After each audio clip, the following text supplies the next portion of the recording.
2018లో వచ్చింది డిఎస్సి, ఇది 2024.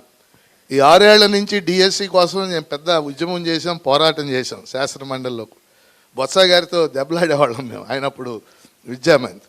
ఎట్టకేలకు ఈరోజు డిఎస్సి 16,347 పోస్టులతో రావటం ఒక శుభసూచి. ఈ సందర్భంగా అభ్యర్థులు ఇక్కడ ఉన్న వాళ్ళందరూ కూడా 3 అంశాలు మీరు దృష్టిలో పెట్టుకోవాలమ్మా. మొదటిది, లోకేష్ బాబు గారిని నిన్న శాసనమండలిలో మొన్న 2 సార్లు మాట్లాడటం జరిగింది. వారు 3 విషయాలు చెప్పారు. ఎందుకంటే అభ్యర్థులు చాలామంది డిఎస్సి నోటిఫికేషన్ ఎప్పుడు ఇస్తారు, వాస్తవంగా నవంబర్ 6న రావాలని వారు ప్రకటించారు. లోకేష్ బాబు గారు ఒకటే చెప్పారు, రేపు జూన్ 12న పాఠశాలలు తిరిగి తెరిచే నాటికి ఈ అభ్యర్థులు టీచర్లై పాఠశాలల్లో ఉంటారు, వాళ్ళని చదువుకోమనండి. అందుకని మీరు అందరూ రేపు వస్తుందా ఎల్లుండి వస్తుందా దాని గురించి ఆలోచించవద్దు, అది వస్తుంది. అమ్మా అర్థమైందా మొదటి మాట.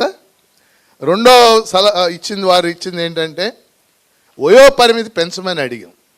ఇప్పుడు డిఎస్సికి 44 ఏళ్ళు ఉంది, ఎస్సీ ఎస్టీ బీసీలకు 5 ఏళ్ళు వయో పరిమితి ఉంది. చాలామంది ఏజ్ బార్ అయిపోయారు ఈ 6 ఏళ్ళలో.